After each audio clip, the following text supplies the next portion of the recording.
ஆயுர்வேதம் ஒரு பொக்கிஷம், நம் ஆயுள் நீட்டக்கும் அற்புதம்.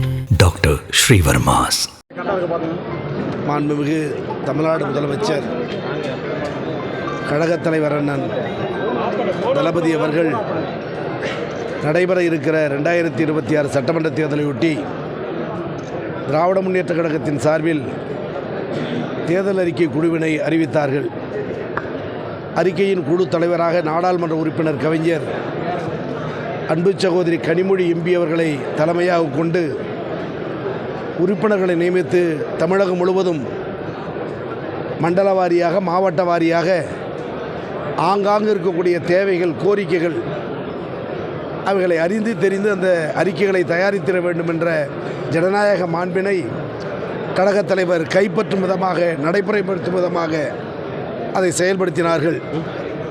அதன் அடிப்படையில் பல்வேறு நகரங்களுக்கு சென்ற நாங்கள் இன்று காலை திருப்பூரில், இப்பொழுது கோவையில் என்று பொதுநல சங்கங்களை, சமூக அமைப்புகளை, தொழில் நிறுவனங்களை, சிறுபான்மை மற்றும் இஸ்லாம் பெருமக்களுடைய பிரதிநிதித்துவத்தை, பழங்குடியினருடைய சமூக பிரதிநிதிகளை, இப்படி பலதரப்பட்ட மக்களுடைய கோரிக்கைகளை எல்லாம் நாங்கள் எழுத்துப்பூர்வமாக கடிதங்களாகவும் பெற்றுள்ளோம். வாய்வழியாக சொல்லக்கூடிய செய்திகளையும் பதிவு செய்திருக்கிறோம். இவைகளையெல்லாம் நாங்கள் தலைமை கழகத்தில் கழகத் தலைவரிடம் நாடாளுமன்ற குழு தலைவர் கவிஞர் அக்கா கனிமொழியுடைய தலைமையில் ஒருங்கிணைத்து கழகத் தலைவரிடம் வழங்க இருக்கிறோம். காலையில் நடந்த நிகழ்ச்சிக்கும் இப்பொழுது நடக்கக்கூடிய இந்த நிகழ்ச்சிக்கும் பெருந்தளவான பொது நிறுவனங்கள், சமூக அமைப்புகள், ஆர்வலர்கள் வருகை தந்து ஆயிரக்கணக்கான கோரிக்கைகளை, மனுக்களை எங்களுக்கு வழங்கியிருக்கிறார்கள்.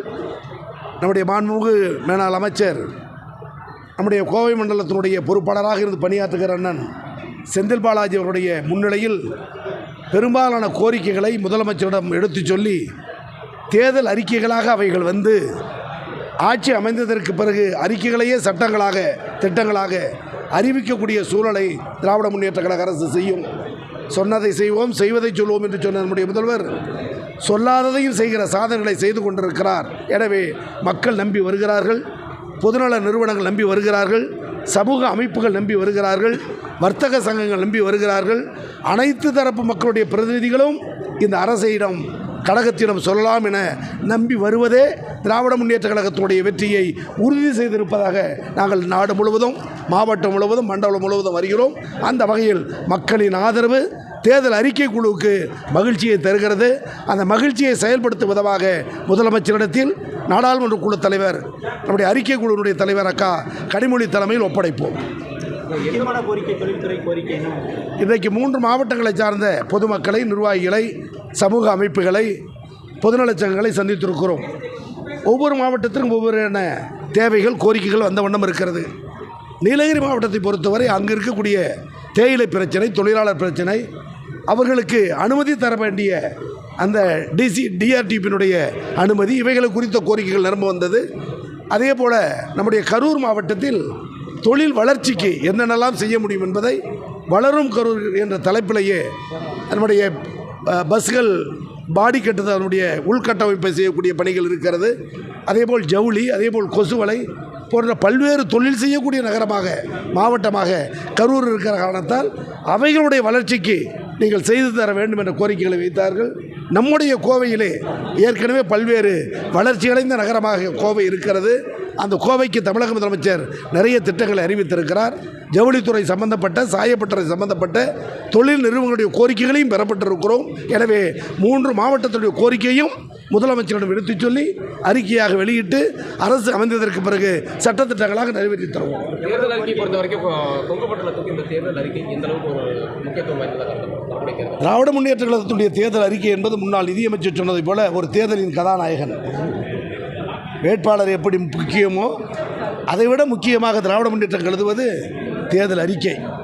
எனவே முத்தாய்ப்பான அறிக்கைகளை இப்பொழுதே திட்டங்களாக வழங்கி வருகிற முதலமைச்சர் இந்த சாதனையை தேர்தல் அறிக்கை தான் சாதனையை முறியடிக்கும் என்ற நிலையில் தான் தேர்தல் அறிக்கை விளங்கும். அதிமுகவும் சரி பாஜகவும் சரி எதிர்க்கட்சியை பொறுத்த வரைக்கும் திமுக கடந்த 2021ஆம் ஆண்டு தேர்தல் போது அளிக்கப்பட்ட வாக்குறுதிகளில் 420 வாக்குறுதிகள் நிறைவேற்றல அப்படின்னு சொல்லி ஒரு முக்கியமான குற்றச்சாட்டு வச்சிருக்காங்க. அதே நேரத்தில் ஏற்கனவே கொடுக்கப்பட்ட வாக்குறுதியை நிறைவேற்றாமல் இப்போ தேர்தல் அறிக்கைக்கு தயார் 10 ஆண்டு காலம் மத்தியிலும் மாநிலத்திலும் ஆளக்கூடிய கட்சிகள் இந்த வாக்குறுதிகளை செய்திருப்பார்களா என்பதை அவர் மனசாட்சிக்கே தெரியும்.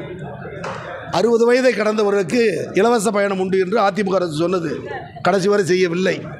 ஆனால் கழக அரசு அமைந்த பிறகு 2 ஆண்டு காலம் கொரோனா தொற்று, 3வது ஆண்டு பெரும் வெள்ளம் மழை, 4வது ஆண்டிலிருந்தான் பொருளாதார வளர்ச்சி.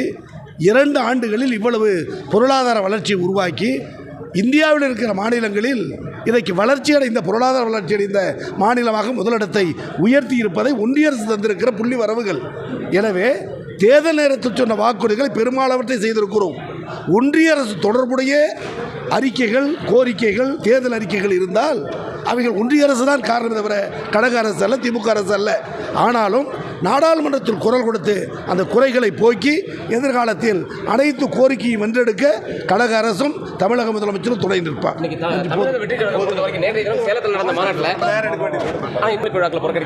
தமிழக அரசுடைய உயர்கல்வித்துறையையும் உயர்கல்வித்துறை பல்கலைக்கழகம் மற்றும் மாணவர்களுடைய தரத்தை குறைவாக மதிப்பிட்டு ஆளுநர் RN ரவி அவர்கள் தொடர்ந்து பேசி வருகிறார், அறிக்கை தருகிறார், பேட்டி தருகிறார்.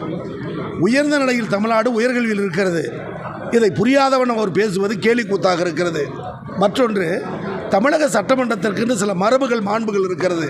அதை குழிதோண்டு புதைக்கும் விதமாக ஆளுநர் உரையாற்ற வந்த ஆளுநர் உரையை புறக்கணித்து விட்டு செல்வது என்பது வேடிக்கையானது. எனவே தமிழக மாணவருடைய கல்வித்தரத்தை குறைத்து பேட்டி தந்ததற்காகவும் தமிழக சட்டமன்றத்தினுடைய மாண்பை கடைபிடிக்காமல் அவர் அவமரியாதை செய்ததையும் கண்டிக்கக்கூடிய வகையில்தான் தமிழ்நாட்டு மக்களுடைய வெறுப்பை, அவர் மீது இருக்கக்கூடிய அந்த அவர் பொறுப்பற்ற நிலையை உணர்த்தும் விதமாக தான் அவர் பங்கேற்கிற பட்டமளிப்பு விழாவில் உயர்கல்வித்துறை அமைச்சர் என்ற முறையில் நான் பங்கேற்கவில்லை. தமிழர்களை மதிக்கட்டும், தமிழர் மாண்பை மதிக்கட்டும், சட்டமன்ற மாண்பை மதிக்கட்டும். அதன் பிறகு அவர் கலந்து கொள்ளும் விழாவில் நான் கலந்து கொள்வது சம்பந்தமாக யோசிப்பேன்.